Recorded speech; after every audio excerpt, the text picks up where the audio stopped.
और prime time exclusive में बात बिहार की, बात जेडीयू की, बात नीतीश कुमार की, क्योंकि बिहार में इस वक्त सियासी हलचल कुछ ज्यादा ही तेज है। क्योंकि सियासत सिर्फ कुर्सियों का खेल नहीं, बल्कि ये भरोसे, प्रतिनिधित्व और पहचान का भी सवाल है। और जब भरोसा टूटता है तो नेता सिर्फ पार्टी नहीं छोड़ते, बल्कि समाज साथ छोड़ देता है। वक्फ बिल को जेडीयू के समर्थन देने से उनके 6 मुस्लिम नेताओं ने पार्टी पद से इस्तीफा दे दिया। हालांकि जेडीयू का यह दावा है कि इन नेताओं का असर इतना बड़ा नहीं था कि इससे पार्टी और उसके कार्यकर्ताओं के मनोबल पर कोई असर पड़ता। लेकिन सवाल ये, क्या इससे बिहार की सियासत में कोई फर्क पड़ने वाला है? क्या मुस्लिम नेताओं के साथ छोड़ने से मुस्लिम वोटर नीतीश कुमार से छिटक जाएंगे? इसीलिए आज देखिए वक्फ का खेल, नीतीश पास या फेल। स्वीकार नहीं करेंगे मतलब क्या है?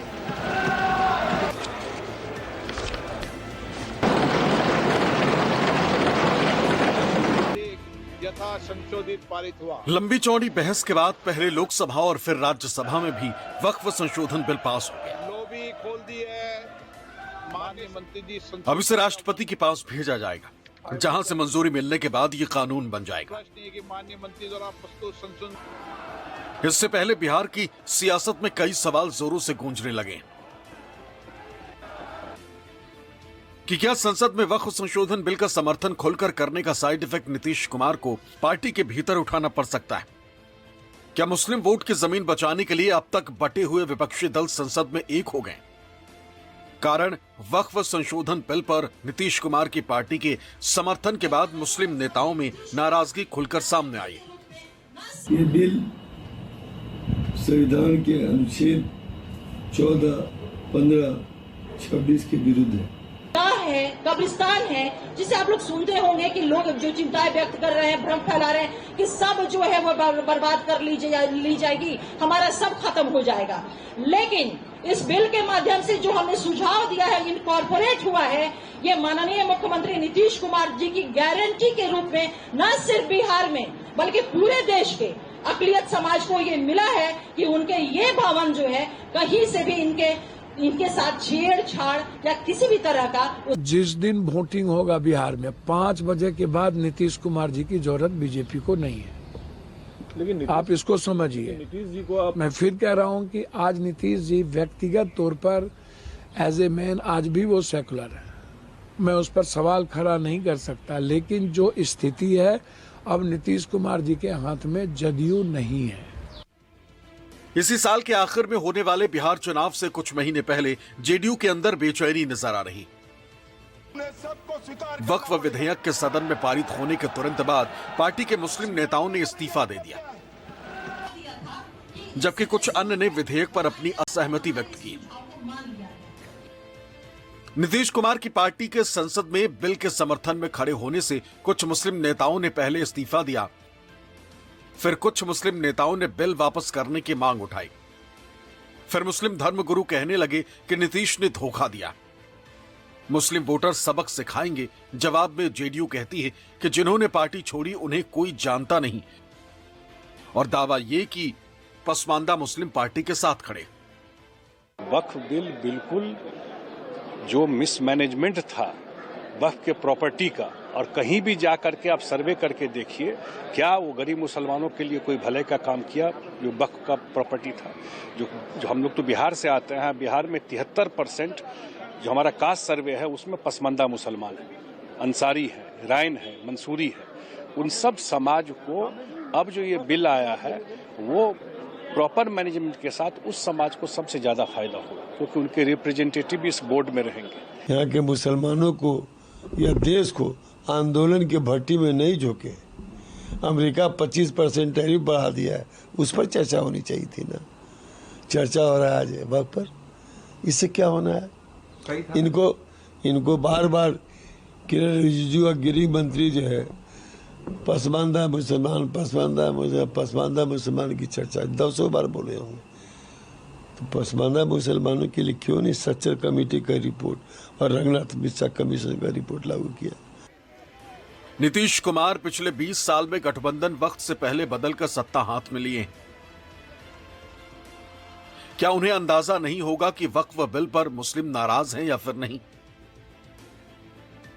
जहां जेडीयू के दिलसाइन राइन, तबरेज सिद्दीकी, शहनवाज मलिक, कासिम अंसारी, एम राजू नैयर, नदीम अख्तर ने वक्फ बिल पर पार्टी से अपनी लाइन बदल ली, इस्तीफा दे दिया, जिस पर जेडीयू कहती है कि इस्तीफा देने वाले नेताओं को कोई नहीं जानता।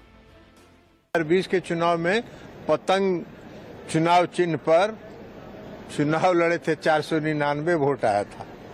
भारी नेता है और आरजेडी के लोग भारी नेता है, उनको वक्फ बोर्ड समझ ही में नहीं आता है तो उनको कौन समझाएगा। लालू जी के भाषण पर न बोले कि 2010 में क्या भाषण दिए थे। फिर लालू जी 2010 में क्या भाषण दिए थे उस पर न बोले आरजेडी के लोग कि बड़ा कड़ा कानून बनाने का जरूरत है, सब लूट लिया डकबंगला चौक से लेके सब। कोई नाराजगी का सवाल ही नहीं उठता है। ये कौन लोग हैं? पार्टी के सांगठनिक ढांचे में तो ऐसे लोगों की कभी कोई पहचान हुई ही नहीं है। ये फर्जी लोग हैं और फर्जी लोगों से आप किसी संगठन के अंदर किसी तरह का अंतर्द्वंद हो, इसकी मैं नहीं समझता हूँ कि इसकी चर्चा भी होनी चाहिए। इस बिल के पारदर्शी होने और निष्पक्ष होने की गारंटी इसलिए है कि इस बिल को समर्थन बिहार के करिश्माई मुख्यमंत्री नीतीश कुमार जी का समर्थन है। जानता कौन है और कितने बड़े नेता जेडीयू की पार्टी छोड़ रहे हैं, इस सियासत को इतने भर से समझिए कि फिलहाल जेडीयू डैमेज कंट्रोल में जुटी, जिसका सबसे बड़ा सबूत है ये तस्वीरें। जेडीयू के मुस्लिम नेताओं ने खुद ही एक प्रेस कॉन्फ्रेंस की। जेडीयू की इस प्रेस कॉन्फ्रेंस में शामिल हुए अल्पसंख्यक प्रकोष्ठ के नेता थे एमएलसी गुलाम गौस, अफाक अहमद खान और खालिद अनवर के साथ साथ पूर्व सांसद अशफाक करीम, पूर्व सांसद कहकशा परवीन, बिहार विधान परिषद के पूर्व सभापति सलीम परवेज, बिहार राज्य सुन्नी वक्फ बोर्ड के अध्यक्ष मोहम्मद इरशादुल्लाह, शिया वक्फ बोर्ड के अध्यक्ष सैयद अफजल अब्बास, प्रदेश प्रवक्ता अंजुम आरा, अल्पसंख्यक प्रकोष्ठ के प्रभारी इकबाल हैदर, पूर्व नेता मास्टर मुजाहिद आलम, अब्दुल कय्यूम अंसारी। अगर सीएम नीतीश कुमार की पार्टी में सब कुछ ठीक है तो फिर इस प्रेस कॉन्फ्रेंस की जरूरत आखिर क्यों पड़ी? वक्फ पर जेडीयू में सब ठीक तो फिर प्रेस कॉन्फ्रेंस की जरूरत क्यों पड़ी? जेडीयू में मुस्लिम नेता साथ तो फिर क्यों पकड़ा हाथ में हाथ? आज भी हमने देखा कि जबरदस्ती थोपा गया है जदयू के लोगों को, भाई बैठो तुम लोग, जितना लोग हो प्रेस कॉन्फ्रेंस कर लो, थोप करके बैठाया गया है। लोग कह रहा था नहीं बैठेंगे। तो उनमें से के वर्किंग प्रेसिडेंट ललन सिंह और कुछ यहाँ चौधरी जी लोग बोले कि तुमको पद पर रहना है कि नहीं रहना है, एमएलसी रहना है, फल्ला का चेयरमैन बने रहना है। बेचारा सब जबरदस्ती पद के लालच में कि पद अब चला जाएगा, नीतीश जी दोबारा आने वाले नहीं है, कुछ महीना ही काटना है, थोड़ा रह लेते हैं, फिर तो पार्टी खत्म है। आरजेडी को कुछ पता है कौन छोड़ के गया है, कौन गया है? मालूम है 2020 के विधानसभा के चुनाव में कौन पार्टी से चुनाव लड़े थे? पतंग चुनाव चिन्ह पर चुनाव लड़े थे ढाका विधानसभा से, 499 वोट आया था। इसी साल अक्टूबर नवंबर के महीने में चुनाव होने, लिहाजा जेडीयू भी इन इस्तीफों की गंभीरता को समझती। वैसे तो जिन चेहरों ने जेडीयू से इस्तीफा दिया उनकी शायद ही जमीनी स्तर पर पकड़ थी, लेकिन डैमेज कंट्रोल के लिए जेडीयू ने उन मुस्लिम नेताओं को प्रेस कॉन्फ्रेंस में उतारा जो पार्टी के हक में अपनी आवाज बुलंद कर सके। जो हमारा सजेशन था, सजेशन भी कह सकते हैं और शर्त भी कह सकते हैं, अगर इसको दूसरे वे में कहें, हमारे सारे सजेशन को मान लिया गया था। 5 सुझाव हम लोगों ने दिया था जेपीसी के समक्ष और वो 5 सुझाव बिल में, इनकॉर्पोरेट बिल में उसको लाया गया, तो हमारी पार्टी ने समर्थन दिया। माननीय मुख्यमंत्री श्री नीतीश कुमार जी अल्पसंख्यक समाज के हितों की रक्षा करते रहे हैं और आगे भी करते रहेंगे। कोई बात हो जाएगी इधर उधर की, उससे कोई फर्क नहीं पड़ता है। नीतीश जी ने तो मैं आपसे पलट करके पूछना चाहता हूं कि यूपीए की सरकार 10 साल तक रही थी, क्या जकिया जाफरी को इंसाफ दिला सके? आप देखिए भागलपुर। इसमें कोई शक नहीं कि वक्फ बिल पर जेडीयू के स्टैंड ने उनकी अपनी ही पार्टी के भीतर खलबली मचा दी। ऐसे में क्या जो मुस्लिम नेता प्रेस कॉन्फ्रेंस में आए वो सिर्फ पार्टी के हित में आए थे, या फिर एक सवाल ये भी है कि ये लोग सिर्फ सरकार में अपनी पोजीशन को बचाने के लिए आए थे। अब इससे भी कोई इनकार नहीं किया जा सकता कि वक्फ बिल पर जेडीयू के स्टैंड ने तेजस्वी यादव को हथियार की तरह सियासी इस्तेमाल करने का मौका दे दिया। असल में बिहार में मुस्लिम वोट का बड़ा हिस्सा पाने वाली आरजेडी को लगता है कि ये आपदा में अवसर है जहां नीतीश का बचा हुआ मुस्लिम वोट छीना जा सकता है। अचेत अवस्था में है, उनपे कोई टिप्पणी टिप्पणी नहीं करना चाहते। उनकी स्थिति को देख के हमको चिंता हो रही है, लेकिन इस बिल में जो भी पार्टियां जो अपने आप को सेकुलर पार्टियां कहती हो या सेकुलर नेता कहते हो, उनका पर्दाफाश जो है हुआ और ये दिखाता है कि ये लोग केवल अपने कुर्सी के लिए, अपने स्वार्थ के लिए राजनीति करते हैं, ना कि देश की जनता, एकता या कोई विचारधारा की राजनीति करते। सरकार बनाकर के इस कानून को पूरे सीए का भी हम लोगों ने प्रस्ताव जो भेजा था कि नहीं भेजा था कि किसी भी कीमत पे हम लोग सीए एनआरसी को बिहार में लागू नहीं होने देंगे। सब लोगों ने पास करके भेजा था। तेजस्वी के हमलों के बाद बिहार में जेडीयू की सहयोगी बीजेपी मजबूती से नीतीश की पार्टी के साथ खड़ी नजर आ रही। वो हर मोर्चे पर जेडीयू के समर्थन में खड़े हुए। पूर्ण रूप से नीतीश कुमार जी ने जिस तरह लगातार काम किया है वो स्पष्ट है कि बिहार की जनता विकास विकास और विकास देखेगी। और दूसरे तरफ विनाश लेकर लालू प्रसाद खड़े हैं, तो विनाशवादी नेता के साथ कैसे जाएंगे। और वो चरित्र भी जनता ने देखा कि लालू यादव जी जब सदन में थे तो क्या बोलते थे और सदन के बाहर क्या बोल रहे हैं। कल उन्होंने कहा कि हम सदन में रहते तो क्या कर लेते हो, कौन बड़ा चीज कर लेते। सक्षम बड़ी है, संविधान का संवैधानिक संस्था है, और जिन लोगों ने नहीं मानने का चेतावनी दे रहा है उसको जेल जाना पड़ेगा। ये पाकिस्तान नहीं हिंदुस्तान है, नरेंद्र मोदी की सरकार है और नरेंद्र मोदी की सरकार में कानून नहीं मानेंगे, संविधान का किताब लेके चलेंगे। लोकसभा राज्यसभा में जो विधेयक पास हो गया, आधी रात तक बहस हुई और उसके बाद भी कह रहे हैं कि हम नहीं मानेंगे, वो राष्ट्रद्रोही है। लेकिन एनडीए की मुश्किल ये है कि सिर्फ नीतीश कुमार की पार्टी जेडीयू ही बैकफुट पर नहीं है, बल्कि एनडीए से चिराग पासवान की पार्टी लोक जनशक्ति पार्टी रामविलास भी घिरती हुई नजर आ रही।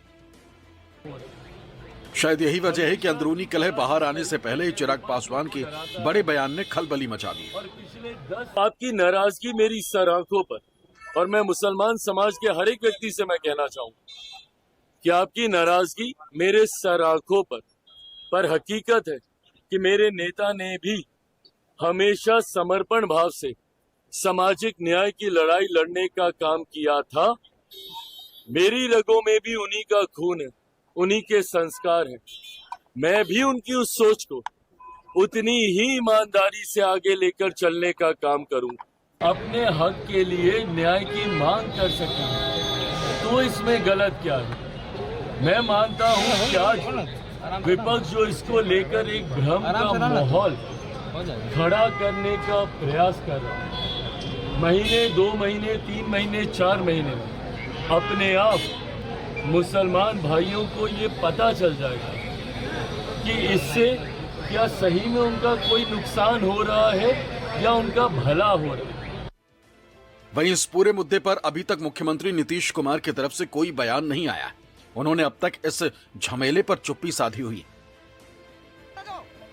मुख्यमंत्री नीतीश कुमार स्वर्गीय जगजीवन राम की जयंती समारोह में पहुंचे, लेकिन वहां पहुंचने के बाद जब वो पत्रकारों के पास आए और पत्रकारों ने जब उनसे पूछा कि वक्फ बिल पर आपके निर्णय का विरोध हो रहा है, उन्होंने हाथ जोड़ा, अभिवादन किया, लेकिन इस बिल पर बिना कुछ बोले ही चले गए। अब सवाल उठता है कि क्या नीतीश कुमार का वक्फ बिल के समर्थन में पार्टी को खड़ा करना बैकफायर बिहार चुनाव में मुस्लिम वोट पर कर सकता है। फिलहाल बिहार में वक्फ पर एक सियासी वार छिड़ी हुई, जिसके बाद यह कहना मुश्किल है कि आने वाले वक्त में क्या होगा। क्या जेडीयू के कई और नेता पार्टी छोड़ेंगे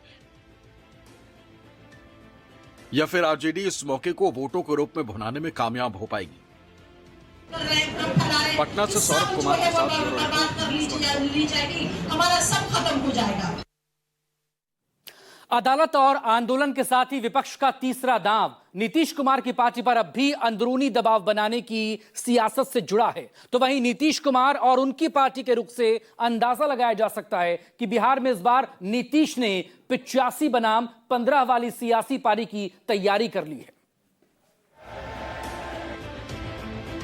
अब इसी साल बिहार में विधानसभा चुनाव होने वाले हैं। ऐसे में क्या नीतीश कुमार ने वक्फ बिल का समर्थन कर बिहार विधानसभा चुनाव में बड़ा जोखिम लिया है? क्या जेडीयू ने 2020 के विधानसभा चुनाव से सबक लेकर वक्फ संशोधन बिल का लोकसभा में समर्थन किया है? हम हमेशा मुसलमानों के साथ मेरा लगाव रहा, क्योंकि अकलियत के जब विंग के अध्यक्ष होंगे तो अकलियत आपके साथ आएंगे। मुझे जवाब देना भारी पड़ रहा है पूरे हिंदुस्तान से। मैं 25 साल दिल्ली की में रहा, नेशनल पॉलिटिक्स में रहा, ये चेयरमैन कैसे से यहाँ आ गया, तो जितना हर स्टेट से फुरा बात साहब क्या कर रहे हैं आप लोग। भाई ये मेरी औकात है जो मैंने, हम तो आपसे गुहार ही लगा सकते हैं, हम अपनी पीड़ा को आपके सामने रख सकते हैं। पीड़ा का आपका इलाज करना आपका काम है, मेरा काम नहीं है। जेडीयू के रणनीतिकारों का मानना है कि अगर 2020 के बिहार विधानसभा चुनाव में मुस्लिमों ने जेडीयू को वोट किया होता तो शायद जेडीयू वक्फ बिल पर संसद में समर्थन नहीं करती। क्या 2020 में 43 सीटें मिलना ही जेडीयू की नई रणनीति अपनाने का कारण तो नहीं? ऐसे में बड़ा सवाल, क्या जेडीयू 2025 के बिहार चुनाव में उतने ही मुस्लिम उम्मीदवार उतारेगी जितने 2020 के चुनाव में उतारे थे? जेडीयू के थिंक टैंक ने बिहार चुनाव 2025 के लिए रणनीति बदलने के संकेत अभी से देने शुरू कर दिए। अब जेडीयू 15% मुस्लिम वोट बैंक के चक्कर में 85% वोट बैंक को नहीं खोना चाहती। जेडीयू ने संसद में वक्फ बिल पर समर्थन कर 14 से 15% मुस्लिम वोट लगभग त्याग दिया है। शायद यही कारण है कि नीतीश कुमार ने 2005 के बाद पहली बार आम मुस्लिमों की इच्छा के विपरीत काम किया है। इससे साफ संकेत मिल रहे हैं कि इस बार के विधानसभा चुनाव में जेडीयू के कोटे से ज्यादा मुस्लिम उम्मीदवार नहीं देखने को मिलेंगे। 2020 के बिहार विधानसभा चुनाव में जेडीयू ने 115 सीटों पर उम्मीदवार खड़े किए थे। जेडीयू उम्मीदवार की सूची में करीब 10% मुस्लिम प्रत्याशी थे। नीतीश कुमार ने पिछली बार यह संदेश देने की कोशिश की थी कि भाजपा के साथ गठबंधन के बावजूद अल्पसंख्यक समुदाय के हित को सुरक्षित रखेंगे, लेकिन वक्फ संशोधन बिल पर समर्थन करने के बाद जेडीयू की यह स्थिति शायद नहीं रही। 2020 के विधानसभा चुनाव में 115 सीटों पर जेडीयू ने खुद चुनाव लड़ा था, जिसमें 11 मुस्लिम उम्मीदवारों को टिकट दिया गया था, लेकिन एक भी मुस्लिम उम्मीदवार चुनाव जीत नहीं सका। बिहार की राजनीति में मुस्लिम वोटर काफी अहम माने जाते हैं। बिहार की 3 से 4 दर्जन सीटें मुस्लिम बहुल हैं, जहां मुस्लिम प्रत्याशी के आने के बाद खेल बिगड़ जाता है। खासकर सीमांचल और मिथिलांचल में मुस्लिम वोटर की पहली पसंद मुस्लिम कैंडिडेट्स ही होते हैं, क्योंकि बिहार में 17 से 20% मुस्लिम मतदाता हैं। शायद यही वजह है कि अब जेडीयू के मुस्लिम नेता मुख्यमंत्री नीतीश कुमार को कटघरे में खड़ा कर रहे हैं। सुप्रीम कोर्ट में जो इदारी शरिया का लीगल सेल है, हाई कोर्ट जहां जहां है, उन सारे अदालतों में जो लीगल सेल है अदारी शरिया का, फिर दानिश्वरों का, उलमाए ज़वील एहतराम का, खानकाहों के सज्जादागान की एक मीटिंग बहुत जल्द होगी और पूरी ताकत के साथ उस वक्त तक इदारी शरिया लड़ेगा अपने उलमा अवाम को लेकर, जब तक के पुख्ता और मुस्तहकम औकाफ के अमलाक के तहफ़्फ़ुज़ की राह में निकल जाए। ऐसे में इस बार जेडीयू के वक्फ बिल का समर्थन करने से ये सारे वोट आरजेडी, जनसुराज और कांग्रेस में बंटने से इनकार नहीं किया जा सकता। शायद यही वजह है कि नीतीश की पार्टी के सीनियर नेता ललन सिंह खुलकर मुस्लिम वोट के खिलाफ बोल रहे हैं। वो पहले भी कह चुके हैं, मुसलमान हमें वोट नहीं देते।